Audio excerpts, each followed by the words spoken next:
Да, еве повторно во студиото на Здрава Македонија во продолжение нешто повеќе да поразговараме, како што кажав, со нашиот денешен гостин, со кој ќе отвориме на тема за климоредите и она што се внесува од надвор во домот, на работното место каде и да сме, како тоа оди, колку е штетно, какви штетни бактерии се внесуваат и така натаму и така натаму, и што е најбитно како треба нели да постапиме за да не се грижиме, што повеќе да се да го чуваме нашето здравје.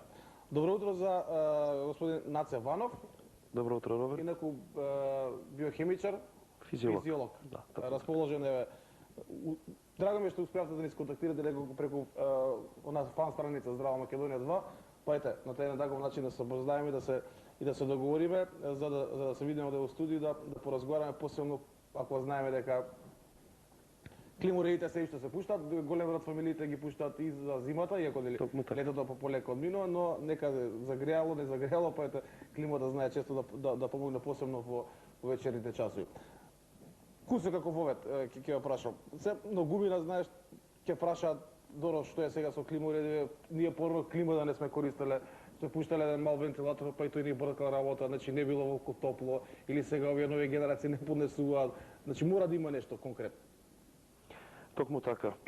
Климауредот како направа по дефиниција представува апарат кој треба да ни обезбеди удобност и пријатен амбиент во просторот во кој што се наоѓаме, дали е тоа работна просторија или домот, но потребата негова за масовно инсталирање во домовите и во работните простории од страна на граѓаните се должи пред се на зголемените температури во летниот период, екстремно високи, а најчесто причина за тоа е глобалното затоплување.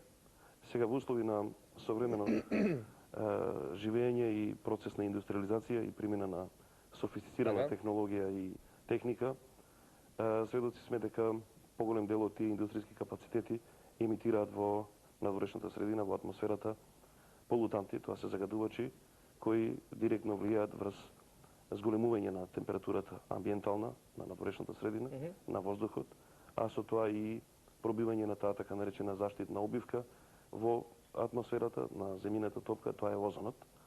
Всушност, емисијата на разни полутанти или загадувачи допринесуваат да се уништи заштитната обивка од озонот и да се рефлектира со зголемено емитирање на инфрацрвени и ултравиолетови зраци, а кои всушност од друга страна го манифестираат ефектот на стаклена градина.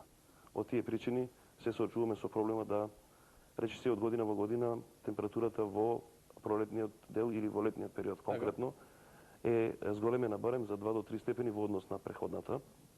И според предвидувањата на голем број на научници кои што се бават со оваа проблематика, загрижувачки е податокот кој укажува дека температурата во првото столетие од 21 век би дошла да се покачи барем едно 4 до 6 степени, што е катастрофално сериозен податок и не упатува сериозно да се загрижиме и да водиме грижа за заштитата на животната средина, а со тоа и да спречиме ефектите од глобалното затоплување.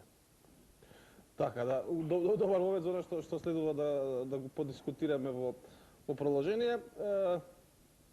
Како да е, нели потреба, дефинитивно. Сега, и за тоа нешто како уред, треба на некој начин да се грижиме. Од каде доаѓа, да кажеме, поголемата опасност кон здравјето на луѓето кога се спомена климоредот? Дали тоа дека сега нормално ние не може да застанеме под него ако не дува во нас цело време, се знае што ќе се случи. Или од оние некои работи кои што ние не ги гледаме всушност, а кои што доаѓаат до местото каде што седиме, рековме без разлика да не сме дома или на работа или било како. Како што кажав и на почетокот, климоуредот по дефиниција е направа која што треба да возможи пријатен и удобен престој во просторијата. Најчесто климоуредите ги користиме во летниот период, што не значи дека истите не се користат и во касна есен и рана зима за догревање. Но сам по себе климоуредот има многу важно значење во зачувањето на здравјето кај човекот. Значи, тој не е направен за да има штетни последици врз човекот од неговото користење, но последиците од неговото користење би биле многу големи доколку не се води грижа во смисла на негово редовно одржување, чистење, санитација и дезинфекција. Климоуредот како апарат првенствено ни овозможува да имаме пријатна температура, значи амбиентална температура, која нема да придонесе кај организмот на човекот да се манифестираат така наречени физиолошки стресови. Физиолошките стресови доаѓаат кога ние сме експонирани на висока надворешна температура во летниот период и отпосле престој во амбиенталната средина, во просторот кај што е монтиран климауредот, температурата треба да ја подесиме во интервал од 25 до 27 степени. Во такви услови организмот не е изложен на физиолошки стрес, но доколку температурите и во просторот во кој што живееме е без монтиран климауред и нема можност за изладување и намалување на релативната влажност на воздухот во просторот, односно во домот, во такви услови се манифестираат првите знаци на физиолошки стрес кај организмот на човекот.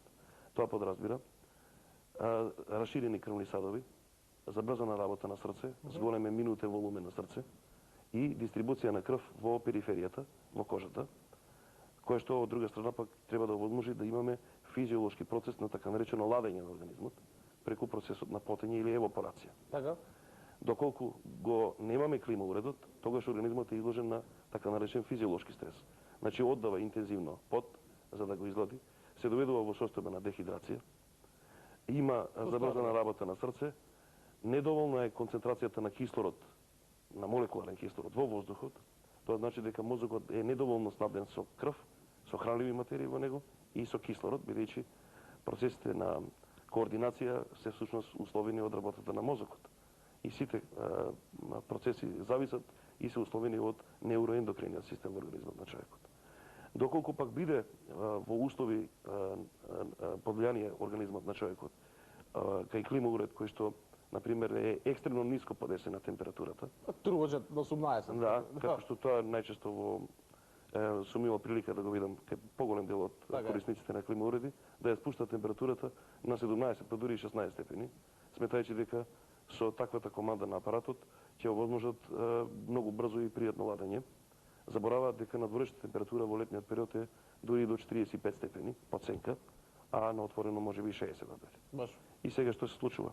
Кога се експонира од надворешна температура и влегува внатре, крвните садови се расширени, организмот не е во состојба да се адаптира, да се акомодира, крвниот систем не е во можност благодарение на ендокриниот систем брзо да делува и да овозможува еластичност на крвните садови и да има правилен проток на крв, тогаш најчесто се случуваат и за жал инфарктите кај луѓето, бидејќи се експонираат на премногу ниски температури, а тоа е условено од физиолошкиот стрес кој што не е во можност за краток период да може да се адаптира и да одговори на температурниот шок, односно амбиентот во кој што се наоѓа човекот при услови на така ниско или екстремно разладена температура во домот, односно во просторијата во која што работи. Значи кажавме, од 25 до 27 степени, без разлика колку е. Значи климауредот има за цел прво да овозможи да имаме релативна влажност на воздухот во идеални граници. Така? Значи во летниот период тоа да биде од 45 до 55 степени, проценти, пардон. Проценти. Да, на воздухот. И температурата да биде во границите од 25 до 27. Во такви услови не е изложен на физиолошки стрес. Вториот момент што уште поважен, освен одржувањето на релативна влажност и температура, е микробиолошката чистота.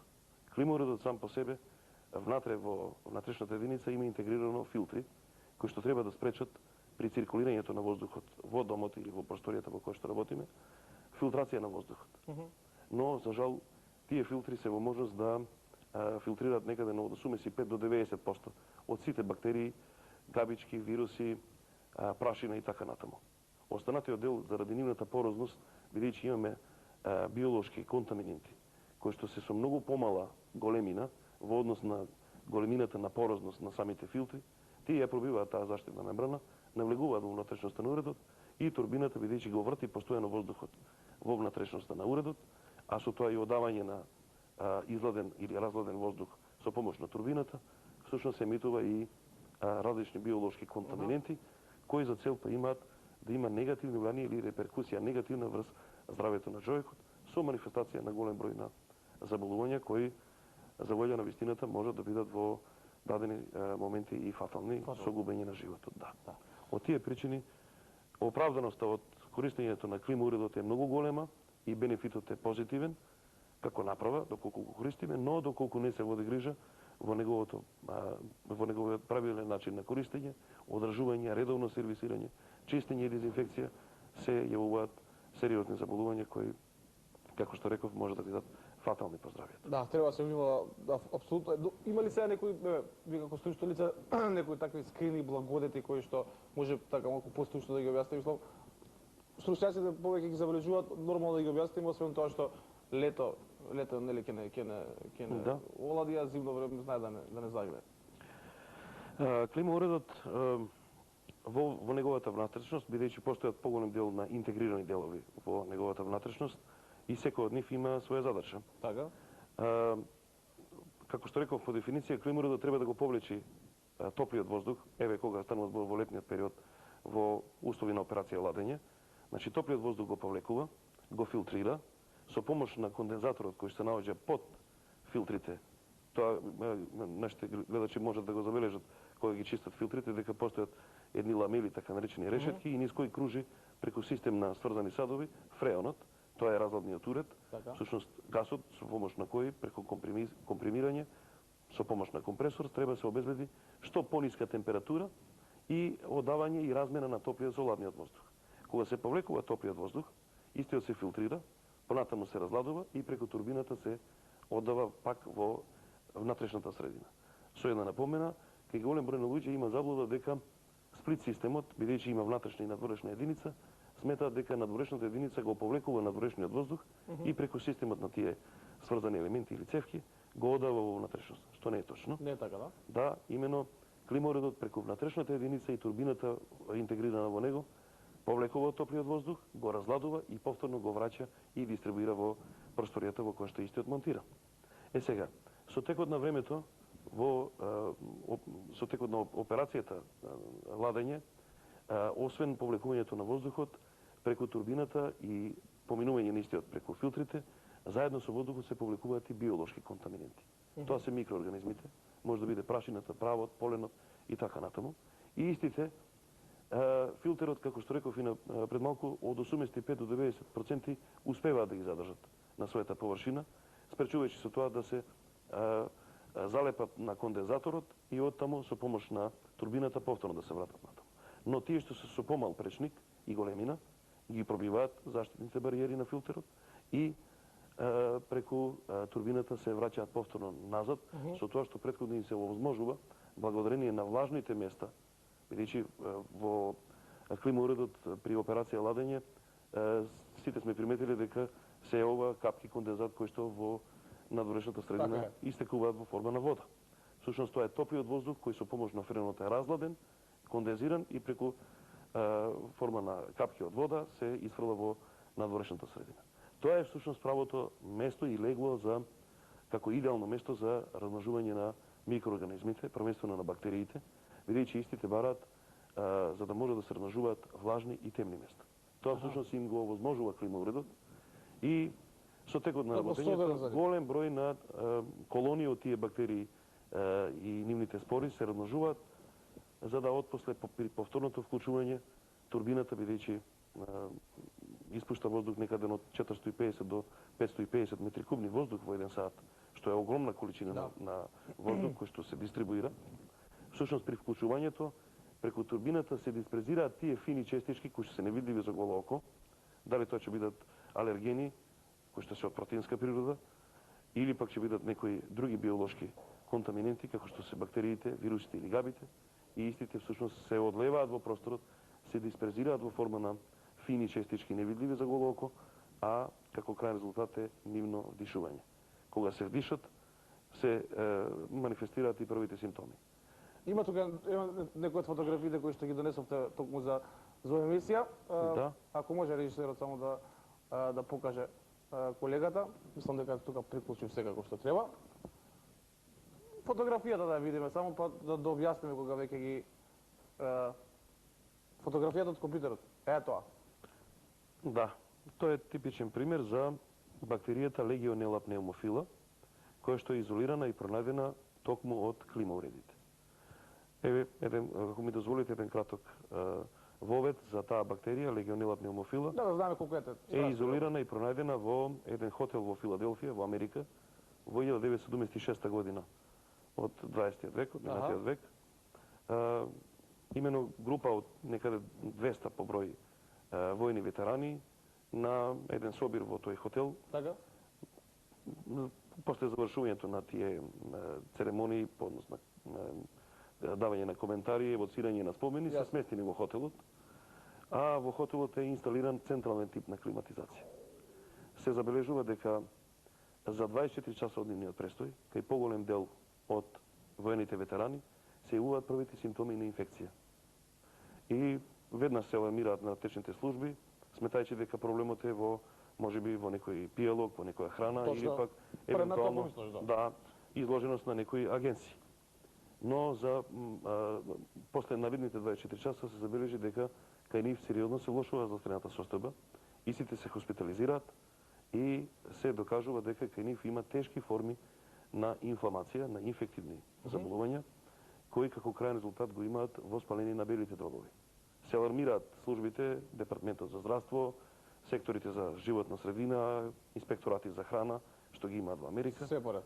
Дури за посебен извесен период од анализите дојде до заклучок дека причината за тоа заболување кај истите се должи на неисчистените и недезинфицирани клима уреди, односно вентилационите отвори, кои што се на покривот обично поставени како касетни форми на клима уреди, и при вдишувањето всушност заради неводењето на грижа за чистотата и исправноста на вентилационите отвори, кај голем дел од тие пациенти кои што биле отпосле хоспитализирани, се јавуваат и првите знаци на инфламаторен процес, односно инфективни процеси. За волја на вистината, 29 луѓе за многу краток период го губат животот. Починале? Да, починале. Отпосле, при обдукциите и при анализите од вентилационите отвори, е изолирана токму сликата која што сега ја покажавме. Тоа е Legionella pneumophila, една бактерија која што според методот на боење по Кристијан Грам е грам негативна бактерија. Може да предизвика сериозни инфективни процеси во рамките на респираторниот тракт, се мисли на долните делови од дишните патишта, и предизвикување на тешки форми на обструктивен бронхитис или пневмонија како заболување. Тоа е всушност причината зошто е навистина неопходно потребно да се изврши општа санитација, чистење и дезинфекција на клима уредот, за да спречиме појава на ваков тип на заболувања, бидејќи од ден на ден со користењето на апаратот и ставањето негово во функција, тој повлекува, филтрира, е во постојан контакт со бактерии и со вируси кои што се присутни во домот. Секој од нас носи бактерија. Поголемиот дел од нив се непатогени, меѓутоа тој мал дел на патогени бактерии може да предизвикаат сериозна опасност и да бидат закана за животот на човек. Да, ова е една страшна приказна, дефинитивно. Да. Толку наивно на почетокот, а излегува како жртва. Да, за жал, се уште се експлоатира. Инаку е премногу резистентна на влијанието на медикаментозна терапија. Значи, доколку не се изолира и правилно не се третира, не се докаже незиното присуство како инфекција, како инфламаторен процес во организмот, а за тоа се разбира постојат соодветни методи, микробиолошки, хематолошки методи за докажување на соодветни присуство на антитела во организмот, затоа што тоа е имуна реакција, бидејќи е странно тело и оној биолошки агент при вдишувањето, тоа бара подлога каде може интензивно да се множи. Рековте војни ветерани, се тоа значи дека многу почесто и повеќе е фатална кај повозрастните луѓе или како? Да. Или нема врска? Значи, да, Legionella pneumophila всушност го добила името во чест на легионерите, да, и затоа е крстена по тоа име Legionella pneumophila, а пнеумофила затоа што директно влијае врз белите дробови и прави тешко заболување, така наречено пневмонија на белите дробови. Така. Има уште една фотографија сега. Некако ми изгледа страшно, може да видиме. Да, тоа е тоа. Тоа е. Ето. Може да го зумирате. Ево уште малку. Да. Тоа е фина препокривка од така наречен биофилм од микроорганизмите, кои што се присутни и кои што знаат да бидат најчесто да ја користат подлогата кај што има премногу влажност и темните места. И со помош на таа турбина за која говорев, која што го дистрибуира воздухот, всушност се разнесуваат и дисперзираат во облик на фини честички, невидливи за голо око во просторијата, а како крај резултат го имаме вдишувањето нивно и отпочнување на инфекциите. Значи, таргет целна група во вакви услови, кога имаме различни форми на биофилм од различна морфологија на микроорганизми, дали се бактерии, вируси или габи, Така. или пак може да биде некој најобична прашина или полен, а бидејќи по природа од протеинска градба, при разлетувањето нивно со помош на турбината од климауредот, да бидат разнесени по целото тело, или да бидат разнесени со манифестација на инфекции во горните или во долните дишни патишта, со инфекција на носна празнина, со симптоми на кијавица, надразнетост, сува кашлица, излучување на гус секрет или на спутум или исплувок од белите дробови кога веќе се инвазирани од страна на тие микроорганизми. И во такви услови нечистиот, недезинфициран климауред всушност е одраз за крајен резултат го имаме воспалението како инфламаторен процес. Така. Да. Добро, ајде ќе продолжиме по утринските вести, бидејќи веќе што сега гледачите да се информираат да дознаат нешто повеќе, така да ќе идеме со малку реклами со утринските вести, најновите информации од 8 часот, па потоа да одговориме на уште некои прашања, да закружиме темата онака како што треба. Господин Наце Ванов, гостин утре во Здрава Македонија, каде што конкретно зборуваме за климоредите и сите оние негови благодети од користењето, а се разбира и каде и што треба да се минуваме, да го сакаме да го зачуваме здравјето, бидејќи како и да е без нив, барем во последно време, последните години дефинитивно не се може. Уидеме со вести, па се враќаме повторно за студија.